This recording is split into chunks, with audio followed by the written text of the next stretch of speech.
Right. So we'll start with the very first one, if you don't mind.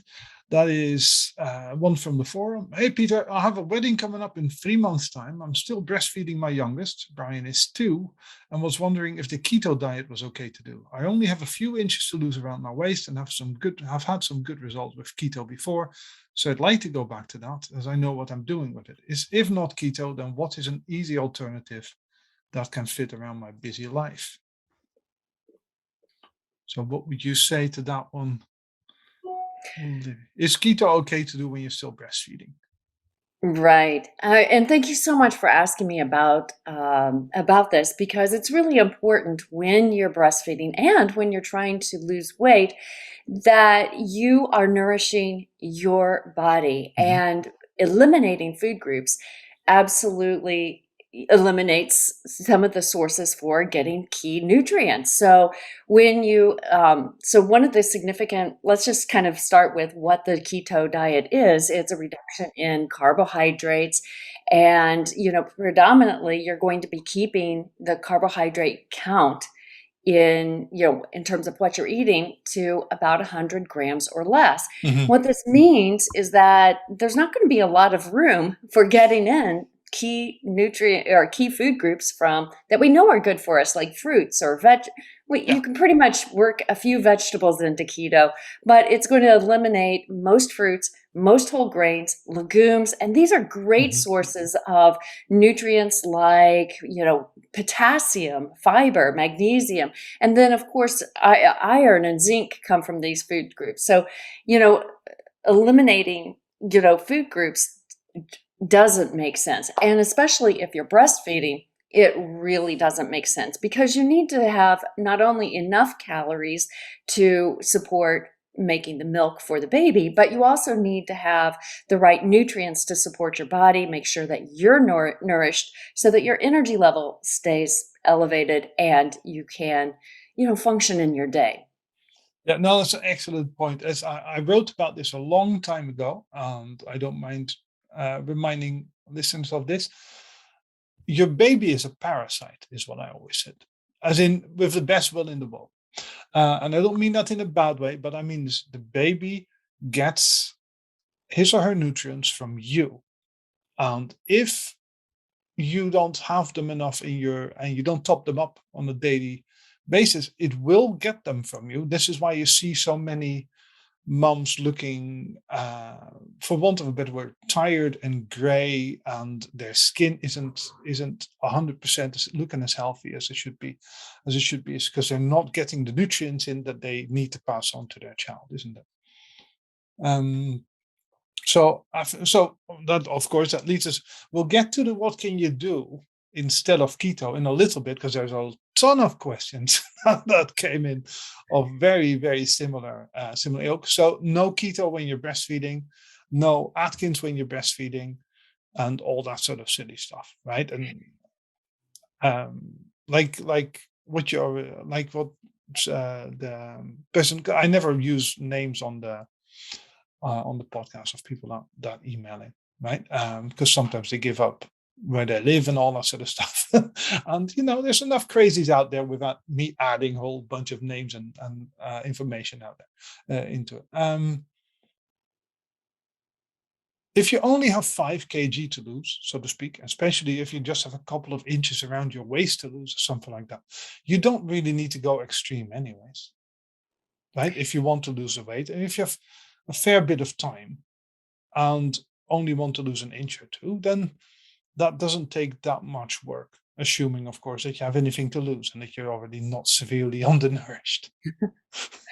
Well, when it comes to weight loss, what we do know is that it's very individualized, Mm, and what works for one person might need to be tweaked for another person. sure. So when I work with folks, it's definitely starting with where they are. And the number one thing that I focus on is making sure that first and foremost, mom is getting the nutrition that she needs. And what happens with this, like you said, it's topping off those nutrient supplies, making sure that the nutrients are available for making the milk and Mhm. passing on to baby without being at the expense of mom. Yeah. But more importantly, mom needs the energy to function through the day and be active. So when it comes to weight loss, a couple things that we know are important. Getting the right amount of calories to not Mhm. only support, as you said, baby, but also support mom. For most nursing women, that's, to support making the breast milk is around 1,800 calories. Now, Mhm. again, this is individualized, so there's definitely some variation there, but about that much is going to guarantee that the right nutrients are available for making the milk. The other thing that we know is important here, obviously making sure that mom is hydrated. So, getting anywhere, if you're breastfeeding, from 12 to up to 16 cups of water. And I Mhm. know that you guys work in the metrics. So Yeah, we'll have to translate that through to that's convert that to new money. that's okay. I did a quick little conversion, and that's, up to like maybe 3.7 liters of water. Awesome. Put that in perspective. So, these are really important things. Now, when mom's getting the right nutrients, a couple great things happen. One, mom has the energy to not only take care of the things that she needs to do during the day, take care of baby, but take that extra step and include activity that's going to be good for her. Mhm. Now, for most people, that might be a simple, I say simple, but when you've got a busy, hectic schedule, finding 30 minutes a day, it can be challenging. Yeah. But, this can be divided up throughout the day, 15 minutes here, 15 minutes there, or maybe even 5 or 10 minutes of activity. But accumulatively, aiming for about 30 minutes of activity or 150 minutes per week is about what mom is a great Mhm. place for starting. If you can do more, pat yourself on the back, because more, that's just going to add to this positive, um, your ability to burn calories.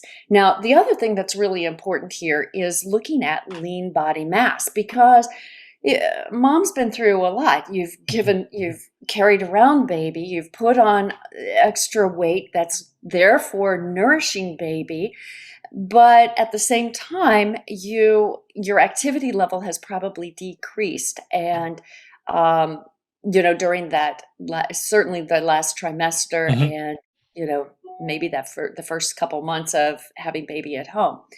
So when activity decreases and when you are cutting back ever so slightly on calories, you're going to, yes, burn some fat, but you're also going to burn some lean body mass at the same time. So being able to keep your energy up in order to do activity that maintains your muscle mass, now you're starting to stoke the furnaces that can burn even when you're sitting on the couch Mhm. relaxing.